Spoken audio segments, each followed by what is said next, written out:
Hello and welcome back to my channel where we discuss all things fashion, finance and family and how best to merge these together and balance it out while still living our best lives.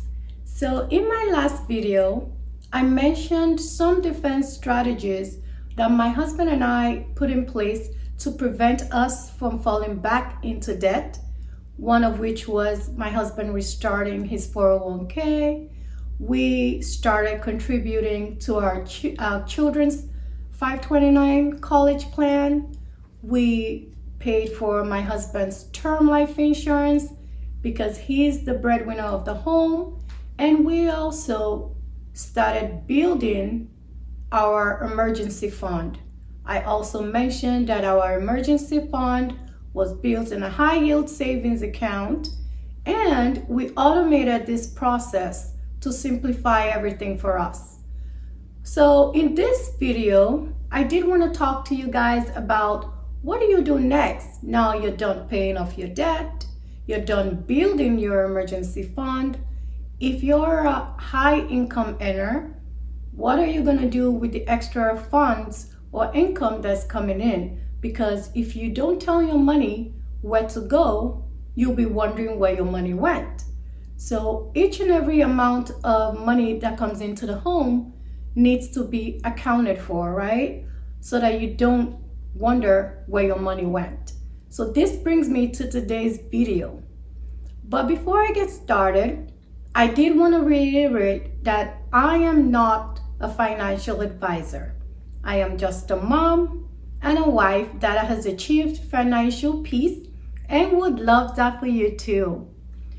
So today's video, I did want to mention some of the things that we did to maximize and to grow our wealth in order for us to achieve financial peace.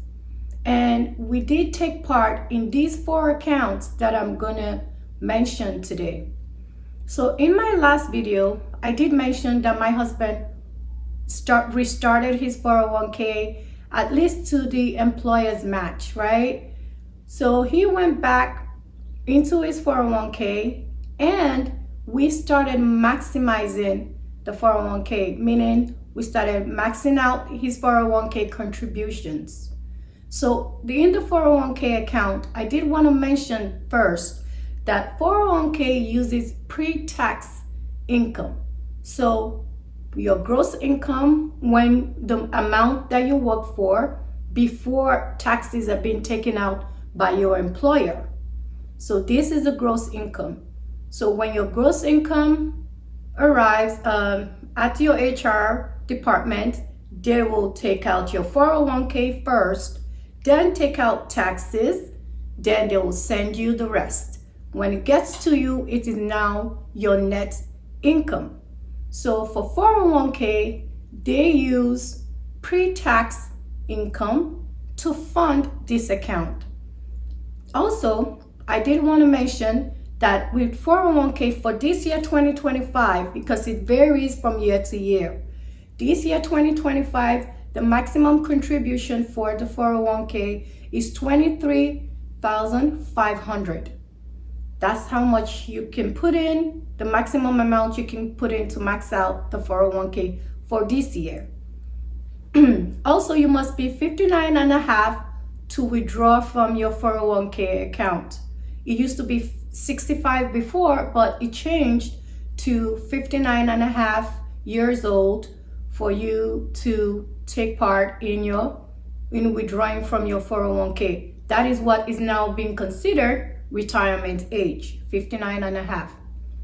However, if you decide to withdraw from your 401k account before 59 and a half, I would not encourage this, but if you decide to take out of your 401k account before retirement age, they will charge you a 10% penalty and they will charge you taxes on the amount you're withdrawing. So please keep that in mind whenever you get tempted to take out of your 401k. I would not advise that, but it's up to you, okay? Now, this brings me to the second account I want to talk about. This is the Roth IRA. I love the Roth because for me as a contractor, my husband and I are both in IT. So I think we'll be considered high income earners, and that's what's making me do this video for people that are high income earners and have extra funds coming in even after funding your emergency fund and paying off all your debt. So brings me back to the Roth IRA and why I love it. As a contractor, I'm not able to take part in the 401k because when my employment stops, some people still do, but I chose not to take part in the 401k because I start a project, and sometimes when the project is done, I don't work for a certain period of time, and so nothing is being funded when I'm not working, and then I get a project again and I start again. So I decided to just take part in the Roth. So for me, for the Roth IRA, you use after-tax income to fund your Roth IRA. So you use after-tax income to fund your Roth IRA. Just want to be clear. So the maximum contribution for the Roth also varies from year to year. So for this year, 2025, it is $7,000 for people below 50 and $8,000 for people above 50 years old. So you can contribute that amount maximum. So for me, it is $7,000 because I'm below 50 years old. I will contribute $7,000 for this year, 2025. So one of the reasons why I love the Roth is because in your Roth IRA, if you decide not to touch your Roth until retirement age, which for the Roth IRA is the same retirement age as the 401k, 59 and a half.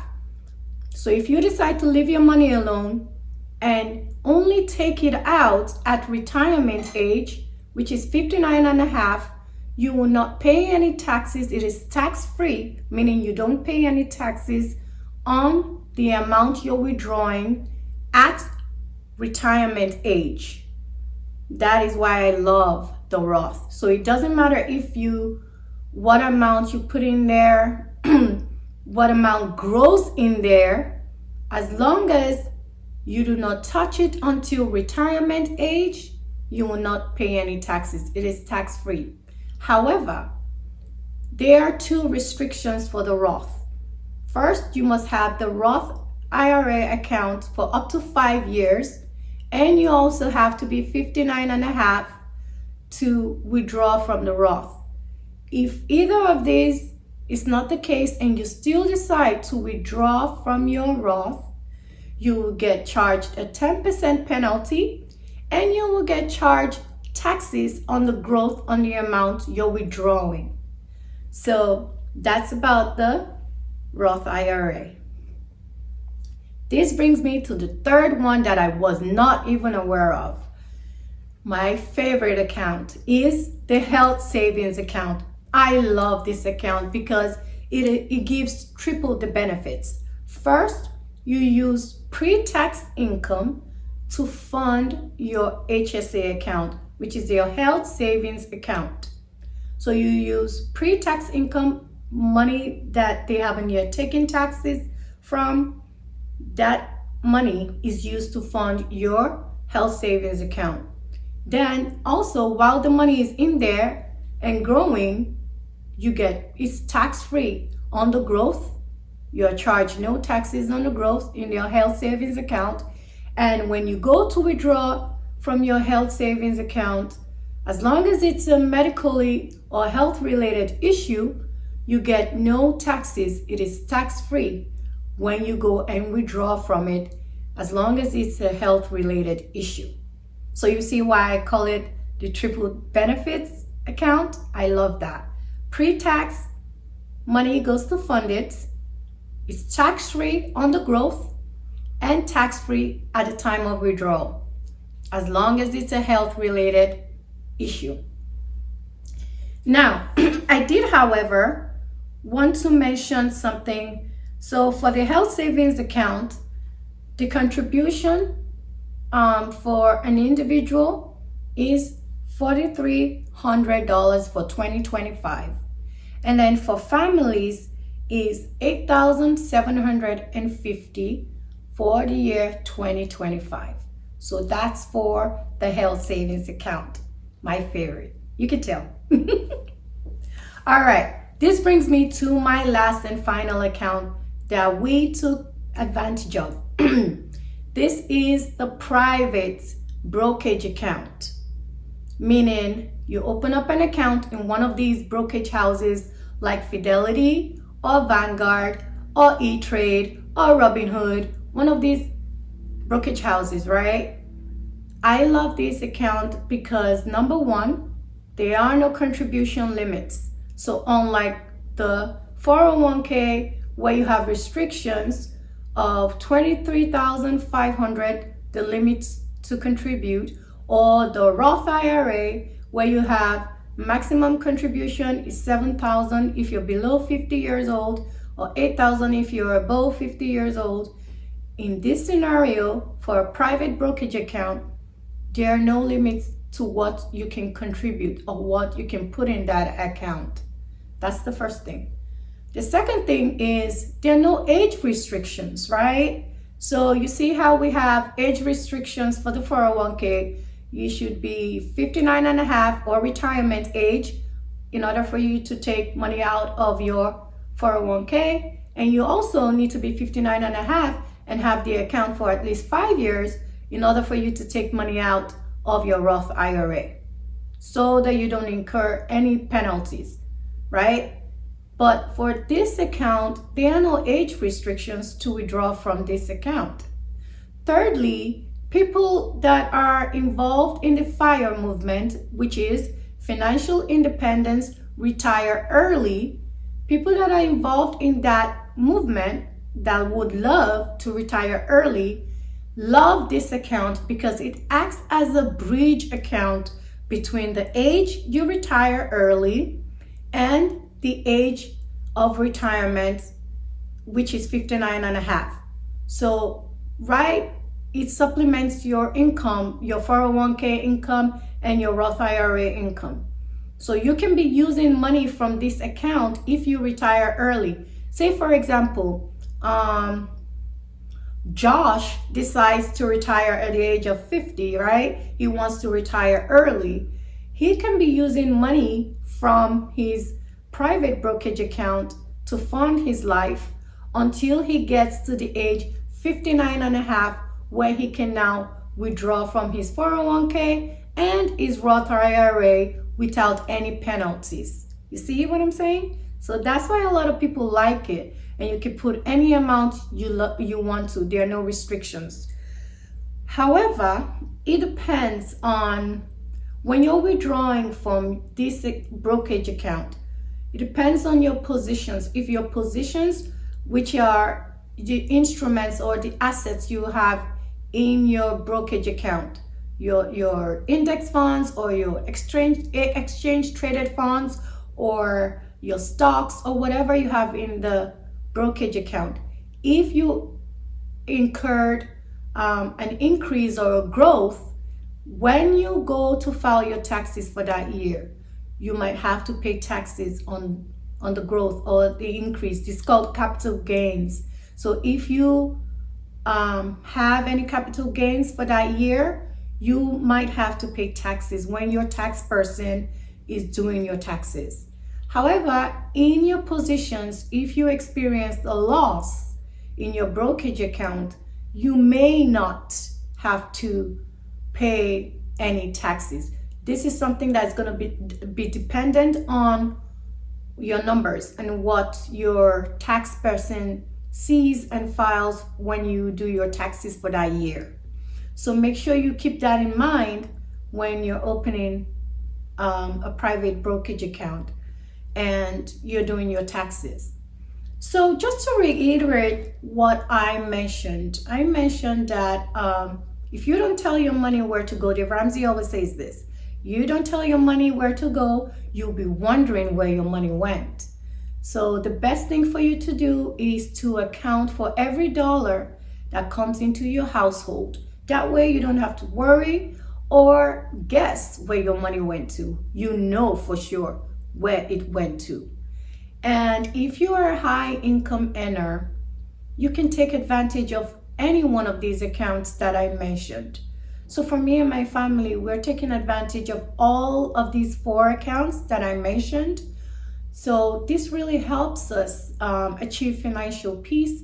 And in the long run, it helps to grow your wealth. So I would advise you guys to try to look into any of these and see which one will apply to your family and work for your family best. So also for people that are not high income earners, you can still take part in some of this. For example, even if you're not a high income earner, I would advise that you get your feet wet. The first thing for you to get your feet wet in investments is by signing up for your 401k at work. This is the first and the best, one of the best ways for you to also grow your wealth. Even if you don't have any extra after doing your 401k, it's still okay. At least you're participating in investing and you're participating in saving for retirement. So I would advise for you to at least take part in your 401k at work. At least there's one of these accounts that you can take part in, which is your 401k. Also, if your employer gives a match, meaning for every dollar that you contribute, for example, they could match up to 4%. Why do you want to leave money on the table? You know, it's better you take advantage of that 4% that they're going to add to your 401k account. But I just wanted to say from experience, all of these things that I mentioned, they were not clear to me in the beginning. Throughout my 20s, I didn't care about any of these and I wasted my time. They say the best time to start investing is now, meaning now. But I wasn't aware of any of this. So I didn't know. I was ignorant and I didn't take advantage of any of this that my employers were offering. So I was the kind of person where, as a contractor, just take out your taxes, give me my paycheck, let me go about my way. Let me go about my business, right? So I was that kind of person. But the more I listened to Dave Ramsey, the more I did research on my own, and the more I educated myself, the less scared I was, and the more willing to participate in and take advantage of these accounts I was open to, you know? But if you're not aware and you're not educated on these accounts like how I wasn't, I was scared, to be honest with you. I just didn't want anybody touching my money. Just give me my paycheck, take your taxes, give me my paycheck, let me go about my business kind of girl. But that wasn't working for me. I wasn't building wealth. I wasn't saving for retirement. I wasn't taking part in any of these things that I just mentioned to you right now, which is bad. My father would always say, if you think education is expensive, try ignorance. And so I was ignorant I want to say most of my 20s and even beginning of my 30s. I was completely ignorant and I did not take part in any of these that I could have taken part in and started earlier.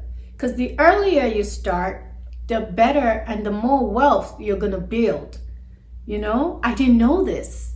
So that is why I'm trying as much as possible to be very clear when I'm describing and explaining these terms so that you're not scared anymore like how I was. You're educated about everything, you know what they are, you're not scared to participate in them, and hence you grow your wealth. And when your wealth starts to build, you start to have peace of mind. You start to have peace. You know what I mean? So please again, I want to just summarize and recap some of the things I mentioned that we are taking part in to build our wealth and hence achieve financial peace. One of them is maximizing my husband's 401k, which is $23,500 for this year, 2025. And I mentioned that you use pre-tax income to fund this account. Also, you have to be 59 and a half to withdraw from this 401k account. Another thing I mentioned is the Roth IRA account. This is the one I take part in. You use after-tax income to fund your Roth IRA account. And the contribution limit for this year, 2025, if you're below 50 years old, is $7,000. And if you're above 50, it's $8,000. Now, you also have to be 59 and a half and have your account open for at least 5 years in order to withdraw from this account tax-free. When it's time to withdraw from the Roth IRA, it's tax-free, right? However, if you decide to withdraw from your Roth IRA, which I don't advise, before the age of 59, or if you don't have the account for up to 5 years, you would have to incur a 10% penalty and pay taxes on the growth of what you're withdrawing. Thirdly, I mentioned the HSA account, which is my favorite, my fave. You can tell it's my fave. The triple benefits of the HSA account is that you use pre-tax income to fund your HSA account. There are no taxes charged on the growth while it's in the account growing, and there are no taxes charged when you go and withdraw, as long as it's a health related issue you're withdrawing for. So that is the love of my life, the HSA account. Oh my God, that's funny. All right, and finally, I mentioned the private brokerage account, which is your Fidelity, your Vanguard, Robinhood, E-Trade, and so on and so forth. You use after-tax money or income to fund your private brokerage account. There are no limits to contribute. You can contribute any amount you want to contribute to your private brokerage account.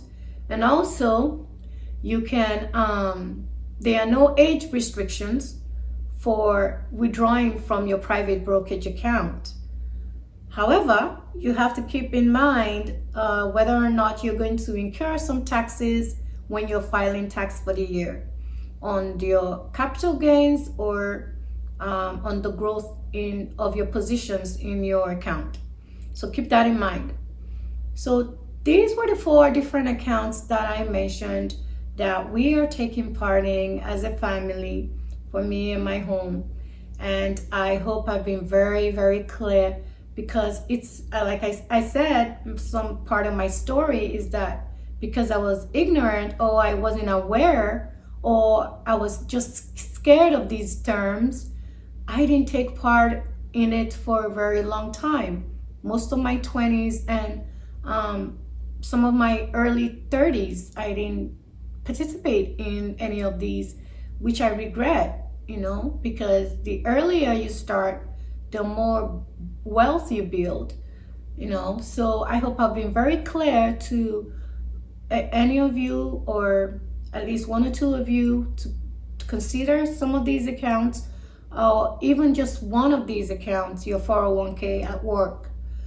Try to participate in it, especially if your employer is matching it. You don't want to leave money on the table, free money. It's almost like a relative coming to your house and handing you free money, right? Giving you some money. You don't want to just leave that money on the table and not do anything with it. So when you don't participate in your 401k and your employer is willing to offer you a match, that's money being left on the table. and you don't want to do that. So for the longest time, I didn't know that. But now that I know, I want to make sure that you guys are aware and you take advantage of everything that you can take advantage of to help build your wealth.